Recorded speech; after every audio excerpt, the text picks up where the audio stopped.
for Qatar. We want you back among the unity of responsible nations. President Donald Trump once again slammed the tiny oil-rich Gulf nation of Qatar for being a, quote, historical funder of terrorism. But Qatar is a strategic U.S. ally, and its Al Udeid Air Base hosts America's biggest concentration of military personnel in the Middle East. We're talking about combat aircraft that are flying over the skies of Iraq and Syria dropping bombs. We're talking about all the reconnaissance aircraft that are assessing where the targets are and how well previous strikes have done.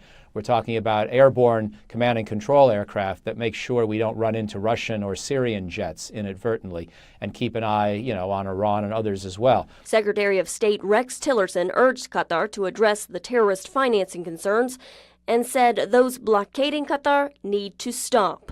The blockade is hindering U.S. military actions in the region and the campaign against ISIS. Tillerson appeared to contradict Pentagon statements claiming counter-Islamic State operations had not been affected by the regional dispute. After Tillerson's remarks, the Pentagon issued a new statement saying that while operations had not been interrupted or curtailed, the situation is hindering the military's ability for longer-term planning.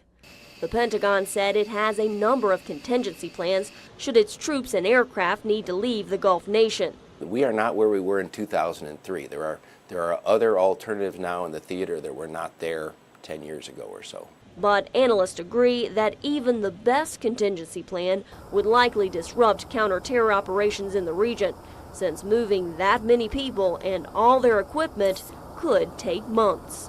Carla Babb, VOA News, The Pentagon.